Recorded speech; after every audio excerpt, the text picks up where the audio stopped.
ಇವನು ವೆಜಿಟೇರಿಯನ್ನು, ನಾನು ವೆಜಿಟೇರಿಯನ್ನು.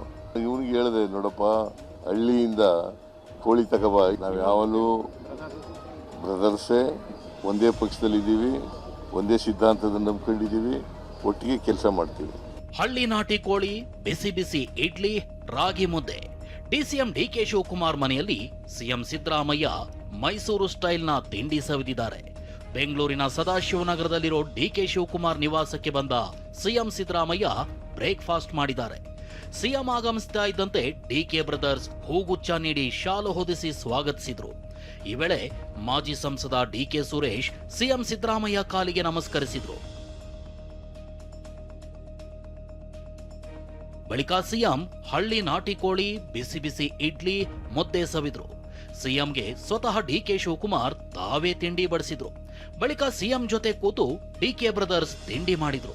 ಮೈಸೂರಿನ ಮೂಲದವರಾಗಿರೋ ಡಿಸಿಎಂ ಡಿಕೆ ಶಿವಕುಮಾರ್ ಪತ್ನಿ ಮೈಸೂರು ಶೈಲಿಯಲ್ಲೇ ಸಿಎಂಗಾಗಿ ವಿಶೇಷವಾಗಿ ಉಪಹಾರ ತಯಾರಿಸಿದ್ರು. ಆದ್ರೆ ಮಾಂಸಾಹಾರ ತ್ಯಜಿಸಿರೋ ಡಿಕೆ ಶಿವಕುಮಾರ್ ಸಸ್ಯಾಹಾರ ಮಾತ್ರ ತಿಂದ್ರು. ಬ್ರೇಕ್ಫಾಸ್ಟ್ ಬಳಿಕ ಡಿಕೆ ತಮ್ಮ ಇಡೀ ಮನೆಯನ್ನ ಸಿಎಂ ಸಿದ್ದರಾಮಯ್ಯನವರಿಗೆ ತೋರಿಸಿದ್ರು. ಬಳಿಕ ಸಿಎಂ ಹಾಗೂ ಡಿಸಿಎಂ ರಾಜಕೀಯ ವಿಚಾರಗಳ ಬಗ್ಗೆ ಚರ್ಚಿಸಿ ಬ್ರೇಕ್ಫಾಸ್ಟ್ ಮೀಟಿಂಗ್ ಮುಗಿಸಿದ್ರು. ಬ್ರೇಕ್ಫಾಸ್ಟ್ ಮುಗಿಸಿ ಹೊರಬಂದ ಡಿಕೆ ಮತ್ತು ಸಿಎಂ ಮಾಧ್ಯಮಗಳಿಗೆ ಪ್ರತಿಕ್ರಿಯೆ ನೀಡಿದ್ರು. ಈ ವೇಳೆ ಡಿಕೆ ಶಿವಕುಮಾರ್ ಯಾವಾಗ ಸಿಎಂ ಆಗ್ತಾರೆ ಅನ್ನೋ ಪ್ರಶ್ನೆಗೆ ಹೈಕಮಾಂಡ್ ಯಾವಾಗ ತೀರ್ಮಾನ ಮಾಡುತ್ತೋ ಆವಾಗ ಅಂತ ಸಿಎಂ ಉತ್ತರಿಸಿದ್ರು. ಹೈಕಮಾಂಡ್ ಹೇಳಿದಾಗ ಇನ್ನು ನಾವು ಒಗ್ಗಟ್ಟಾಗಿದ್ದೀವಿ, ನಾನು ಡಿಕೆ ಶಿವಕುಮಾರ್ ಬ್ರದರ್ಸು 2028ರ ಚುನಾವಣೆಯನ್ನ ಒಟ್ಟಾಗಿ ಗೆಲ್ತೀವಿ ಅಂದ್ರು. ನಾವು ಯಾವಾಗಲೂ ಬ್ರದರ್ಸೇ, ಒಂದೇ ಪಕ್ಷದಲ್ಲಿದ್ದೀವಿ, ಒಂದೇ ಸಿದ್ಧಾಂತದ ನಂಬ್ಕೊಂಡಿದ್ದೀವಿ, ಒಟ್ಟಿಗೆ ಕೆಲಸ ಮಾಡ್ತೀವಿ. ಮುಂದಿನ 2028ಕ್ಕೂ ಕೂಡ ನಾವು ಒಟ್ಟಿಗೆ ಕೆಲಸ ಮಾಡ್ತೀವಿ, ಅಧಿಕಾರಕ್ಕೆ ತಗೋಬೇಕು. ಸಿಎಂ ಅನ್ನ ಮನೆ ಕರೆದು ನಾಟಿ ಕೋಳಿ, ಮುದ್ದೆ ಬಡಿಸಿದ ಡಿಕೆ ಶಿವಕುಮಾರ್ ನಮ್ಮಿಬ್ಬರದು ಒಂದೇ ಸಿದ್ಧಾಂತ, ಒಂದೇ ಧ್ವನಿ ಅಂದ್ರು. ಇನ್ನು ಬ್ರೇಕ್ಫಾಸ್ಟ್ ವೇಳೆ ಪಕ್ಷ, ಸರ್ಕಾರದ ಅನೇಕ ವಿಷಯ ಚರ್ಚಿಸಿದೀವಿ, ನಮ್ಮೆಲ್ಲಾ ಶಾಸಕರು ಒಗ್ಗಟ್ಟಾಗಿದ್ದೀವಿ, ಆದ್ರೆ ವಿಪಕ್ಷದವರು ಖಾಲಿ ಡಬ್ಬ ಅಂತ ಡಿಕೆ ಟಾಂಗ್ ಕೊಟ್ರು. ಸೊ ಎಲ್ಲ ಬ್ರೇಕ್ಫಾಸ್ಟ್ ಎಲ್ಲ ಮಾಡಿದ್ಮೇಲೆ ರಾಜಕೀಯವಾಗೂ ಕೂಡ ಚರ್ಚೆ ಮಾಡಿದ್ದೀವಿ. ನಮಗೆ 4 MLC ಸೀಟ್ ಅನೌನ್ಸ್ಮೆಂಟ್ ಮಾಡಬೇಕಾಯಿತು. ಸೊ ಸುರ್ಜಿವಾಲ ಅಂತವು ನಾವಿಬ್ಬರು ಸೇರಿ ಮಾತಾಡಿದ್ದೀವಿ. ಸೊ ಅಸೆಂಬ್ಲಿ ವಿಚಾರ ಕೂಡ ಚರ್ಚೆ ಮಾಡಿದ್ದೀವಿ. ಚರ್ಚೆ ಮಾಡಿ ನಾವು ಯಾವ ರೂಪರೇಷೆಗಳನ್ನು ತರಬೇಕು, ಶಾಸಕರಿಗೆ ಏನು ಸಂದೇಶ ಕೊಡಬೇಕು, ಯಾವ ರೀತಿ ಹೋರಾಟ ಮಾಡಬೇಕು, ಅವ್ರು ಏನೇನು ವಿಚಾರಗಳನ್ನು ತರ್ಬೋದು ಅನ್ನೋದು ಈಗಾಗಲೇ ಮುಖ್ಯಮಂತ್ರಿಗಳು ತಿಳಿಸಿದ್ದಾರೆ. ಅವ್ರೇನೇ ತಂದರೂ ಕೂಡ ನಾವು ಎದುರಿಸ್ತೇವೆ. ನಮ್ಮದು ಒಂದೇ ಧ್ವನಿ, ಒಂದೇ ಆಚಾರ ವಿಚಾರ.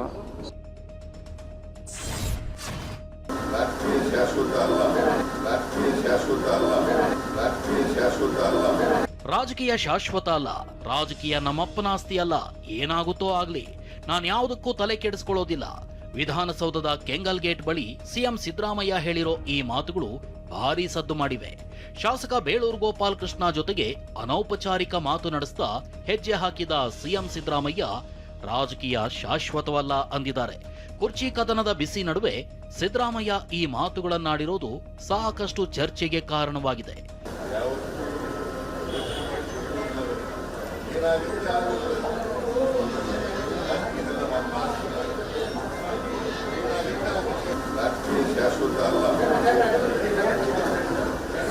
ಒಂಚೂರು ಸೈಡ್ ಅಣ್ಣ.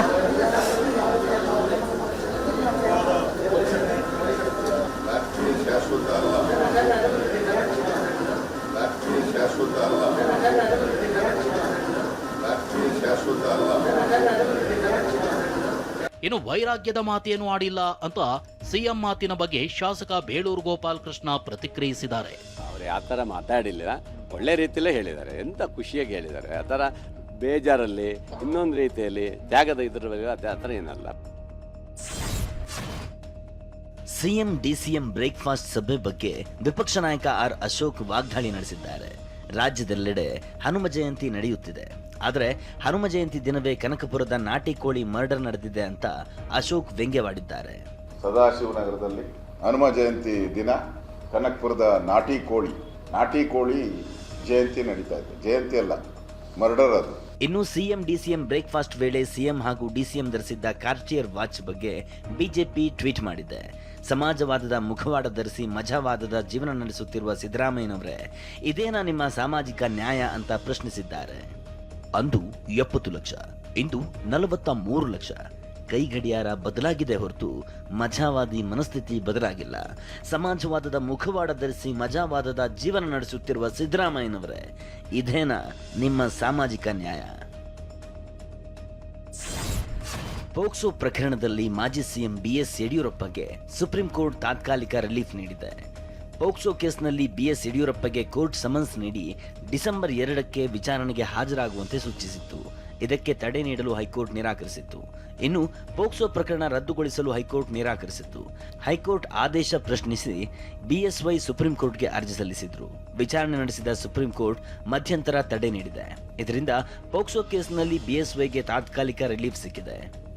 ಮತ್ತೊಂದೆಡೆ ಪೋಕ್ಸೋ ಪ್ರಕರಣದ ವಿಚಾರಣೆ ನಡೆಸಿದ 1ನೇ ತ್ವರಿತ ನ್ಯಾಯಾಲಯಕ್ಕೆ ಯಡಿಯೂರಪ್ಪ ಗೈರಾಗಿದ್ದಾರೆ. ಬಿಜೆಪಿಯ ಪ್ರತ್ಯೇಕ ಬಣ ಮಂಗಳವಾರ ಬೆಂಗಳೂರಿನಿಂದ ದೆಹಲಿಗೆ ತೆರಳಿದೆ. ಗೋಕಾಕ್ ಶಾಸಕ ರಮೇಶ್ ಜಾರಕಿಹೊಳಿ ನೇತೃತ್ವದ ಬಿಜೆಪಿ ರೆಬೆಲ್ ನಾಯಕರ ಬಣ ಬಿಜೆಪಿ ಹೈಕಮಾಂಡ್ ಭೇಟಿಗೆ ಯತ್ನಿಸಿದೆ. ಕುಮಾರ್ ಬಂಗಾರಪ್ಪ, ಶ್ರೀಮಂತ್ ಪಾಟೀಲ್, ಬಿವಿ ನಾಯಕ್, ಬಸವನಗೌಡ ಬ್ಯಾಗವಾಟ್, ಜೆಡಿಎಸ್ ಮುಖಂಡ ಎನ್ಆರ್ ಸಂತೋಷ್ ಸೇರಿ ಹಲವರು ದೆಹಲಿಗೆ ಹಾರಿದ್ದಾರೆ. ಆದರೆ ರಮೇಶ್ ಜಾರಕಿಹೊಳಿ ರೆಬೆಲ್ ಶಾಸಕರ ಟೀಮ್ ದೆಹಲಿ ಭೇಟಿ ಬಗ್ಗೆ ಬಿಜೆಪಿ ನಾಯಕ ಛಲವಾದಿ ನಾರಾಯಣಸ್ವಾಮಿ ವ್ಯಂಗ್ಯವಾಡಿದ್ದಾರೆ. ನರಿ ಕೂಗು ಗಿರಿಗೆ ಮುಟ್ಟಲ್ಲ ಅಂತ ಕಾಲೆಳೆದಿದ್ದಾರೆ. ಬಿಜೆಪಿ ನಾಯಕ ಛಲವಾದಿ ನಾರಾಯಣಸ್ವಾಮಿ ವ್ಯಂಗ್ಯವಾಡಿದ್ದಾರೆ. ನರಿ ಕೂಗು ಗಿರಿಗೆ ಮುಟ್ಟಲ್ಲ ಅಂತ ಕಾಲೆಳೆದಿದ್ದಾರೆ. ಯಾರಿಗೆ ಹೇಳ್ತೀರಿ? ನರಿ ಕೂಗು ಗಿರಿಗೆ ಮುಟ್ಟಲ್ಲ. ಒಂದ್ ನಿಮಿಷ. ಛಲವಾದಿ ಮಾತಿಗೆ ಕುಮಾರ್ ಬಂಗಾರಪ್ಪ ನರಿಗೆ ಹತ್ತುವ ಶಕ್ತಿ ಇದೆ ಅಂತ ತಿರುಗೇಟು ಕೊಟ್ಟಿದ್ದಾರೆ.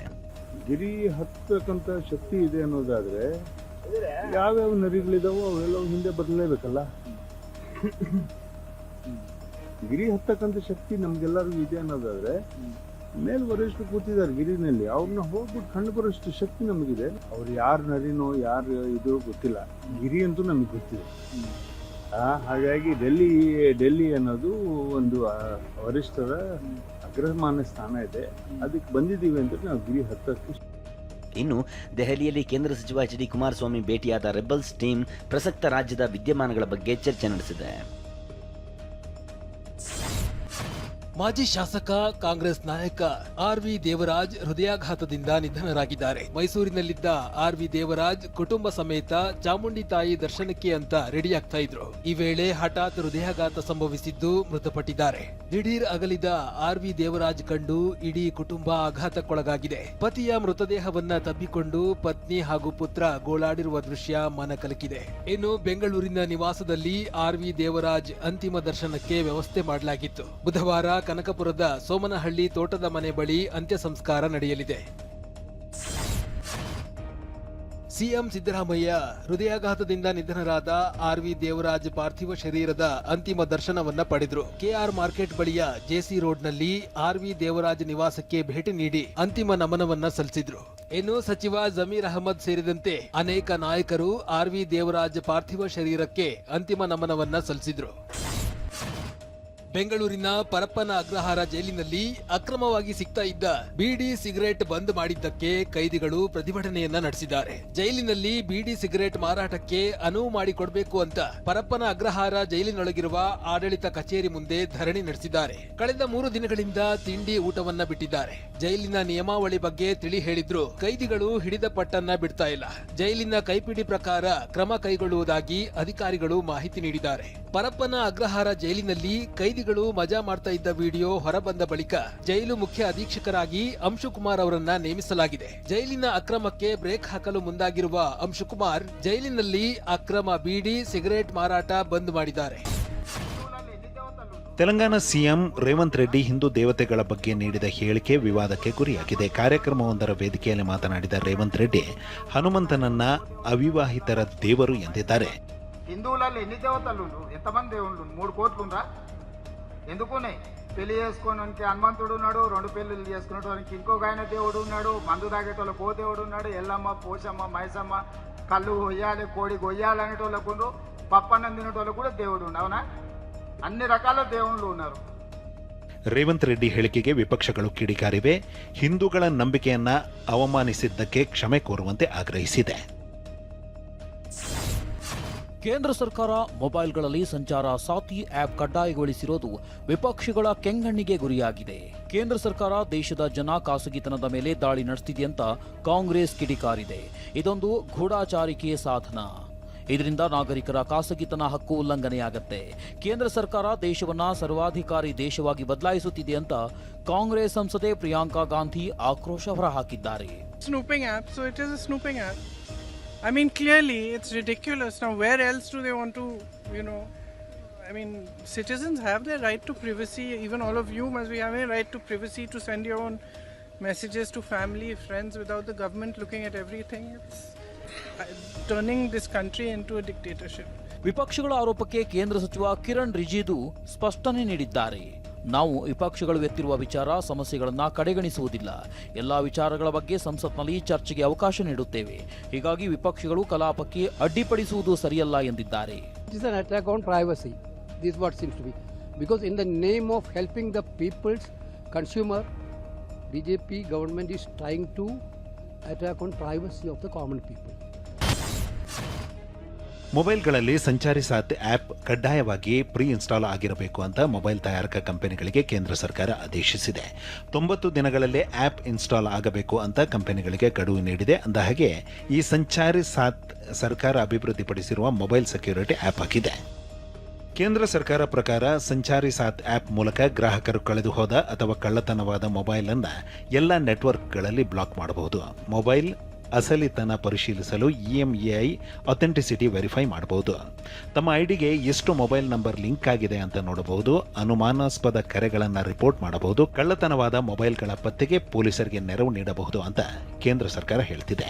ಆದರೆ ಈ ಸಂಚಾರಿ ಆ್ಯಪ್ ಮೊಬೈಲ್ ಬಳಕೆದಾರರ ಡೇಟಾವನ್ನು ಕೇಳುತ್ತೆ. ಗ್ರಾಹಕರ ಕರೆ ವಿವರ, ಸಂದೇಶ, ವಿಡಿಯೋ, ಫೋಟೋ ರೆಕಾರ್ಡ್ ಮಾಡಲು ಕ್ಯಾಮೆರಾ ಆಕ್ಸೆಸ್ ಕೇಳುತ್ತೆ. ಇದರಿಂದ ಸರ್ಕಾರ ಜನಸಾಮಾನ್ಯರ ಸಂದೇಶಗಳನ್ನು ನೋಡಬಹುದು, ಫೋಟೋ ವಿಡಿಯೋಗಳನ್ನು ನೋಡಬಹುದು. ಇದು ನಾಗರಿಕರ ಖಾಸಗಿತನ ಹಕ್ಕಿನ ಉಲ್ಲಂಘನೆ ಅಂತ ವಿಪಕ್ಷಗಳು ಆರೋಪಿಸಿವೆ. ಆಪಲ್ ಮೊಬೈಲ್ ಕಂಪನಿ ಕೇಂದ್ರ ಸರ್ಕಾರದ ಸಂಚಾರ ಸಾಥಿ ಆ್ಯಪ್ ಕಡ್ಡಾಯ ಆದೇಶವನ್ನು ಪಾಲಿಸದೇ ಇರಲು ನಿರ್ಧರಿಸಿದೆ ಅಂತ ಮೂಲಗಳು ತಿಳಿಸಿವೆ. ಆಪಲ್ ಕಂಪನಿ ಜಗತ್ತಿನ ಯಾವುದೇ ದೇಶದಲ್ಲೂ ಈ ರೀತಿಯ ಆದೇಶ ಪಾಲಿಸುತ್ತಿಲ್ಲ. ಈ ವಿಚಾರವನ್ನು ಸರ್ಕಾರಕ್ಕೆ ಹೇಳುತ್ತೇವೆ ಅಂತ ಆಪಲ್ ಕಂಪನಿ ಮೂಲಗಳು ತಿಳಿಸಿವೆ. ಈ ವಿವಾದ ಆಕ್ರೋಶದ ನಡುವೆ ಕೇಂದ್ರ ಸಂವಹನ ಸಚಿವ ಜ್ಯೋತಿರಾದಿತ್ಯ ಸಿಂಧ್ಯಾ ಮೊಬೈಲ್ ಬಳಕೆದಾರರು ತಮಗೆ ಇಷ್ಟವಿಲ್ಲದಿದ್ದರೆ ಈ ಆ್ಯಪ್ನ ಡಿಲೀಟ್ ಮಾಡಬಹುದು ಅಂತ ಸ್ಪಷ್ಟನೆ ನೀಡಿದ್ದಾರೆ. ಮತದಾರರ ಪಟ್ಟಿ ಸಮಗ್ರ ಪರಿಷ್ಕರಣೆ ಬಗ್ಗೆ ಚರ್ಚೆಗೆ ಆಗ್ರಹಿಸಿ ಇಂಡಿಯಾ ಕೂಟದ ಸದಸ್ಯರು ಸಂಸತ್ ಹೊರಗೆ ಪ್ರತಿಭಟನೆ ನಡೆಸಿದರು. ಕಾಂಗ್ರೆಸ್ ನಾಯಕಿ ಸೋನಿಯಾ ಗಾಂಧಿ, ಮಲ್ಲಿಕಾರ್ಜುನ ಖರ್ಗೆ, ಲೋಕಸಭಾ ವಿಪಕ್ಷ ನಾಯಕ ರಾಹುಲ್ ಗಾಂಧಿ ಸೇರಿದಂತೆ ಇಂಡಿಯಾ ಕೂಟದ ಸಂಸದರು ಪ್ರತಿಭಟನೆಯಲ್ಲಿ ಭಾಗಿಯಾಗಿದ್ದರು. ಮತದಾರರ ಪಟ್ಟಿ ಸಮಗ್ರ ಪರಿಷ್ಕರಣೆ ನಿಲ್ಲಿಸಿ, ಮತಗಳತನ ನಿಲ್ಲಿಸಿ ಅಂತ ಘೋಷಣೆ ಕೂಗಿದ್ರು.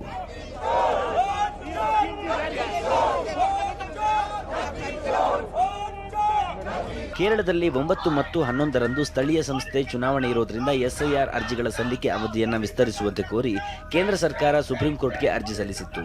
ಈ ಅರ್ಜಿ ವಿಚಾರಣೆ ನಡೆಸಿದ ಸುಪ್ರೀಂ ಕೋರ್ಟ್ ಅರ್ಜಿಗಳನ್ನು ಸಲ್ಲಿಸುವ ಗಡುವನ್ನು 1 ವಾರ ವಿಸ್ತರಿಸುವಂತೆ ಚುನಾವಣಾ ಆಯೋಗಕ್ಕೆ ಸೂಚಿಸಿದೆ.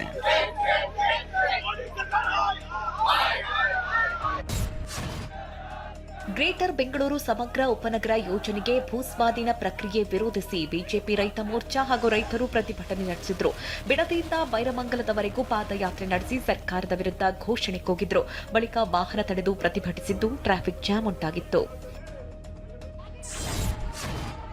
2,000ಕ್ಕೂ ಹೆಚ್ಚು ಅಂಗನವಾಡಿ, ಬಿಸಿಯೂಟ ಹಾಗೂ ಆಶಾ ಕಾರ್ಯಕರ್ತೆಯರು ತುಮಕೂರಿನ ಮಹಾನಗರ ಪಾಲಿಕೆ ಆವರಣದಲ್ಲಿ ಕೇಂದ್ರ ಸರ್ಕಾರದ ವಿರುದ್ಧ ಧರಣಿ ಮುಂದುವರೆಸಿದ್ದಾರೆ.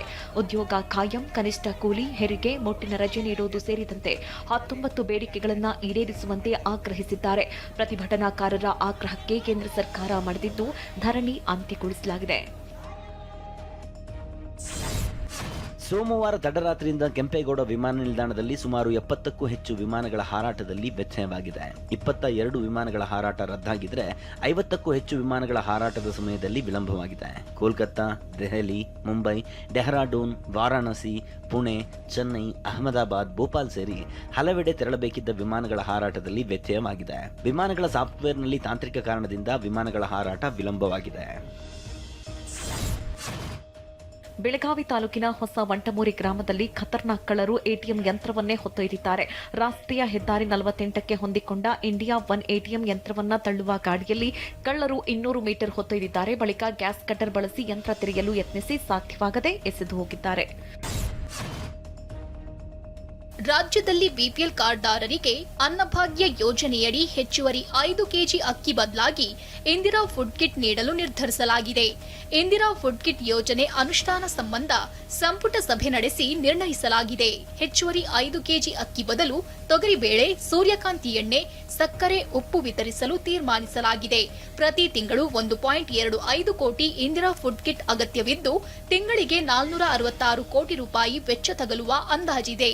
ಪ್ರತಿ ತಿಂಗಳು 10ನೇ ತಾರೀಖಿನೊಳಗೆ ಇಂದಿರಾ ಫುಡ್ ಕಿಟ್ ವಿತರಿಸಬೇಕು ಅಂತ ಅಧಿಕಾರಿಗಳಿಗೆ ಸಿಎಂ ಸಿದ್ದರಾಮಯ್ಯ ಸೂಚಿಸಿದ್ದಾರೆ.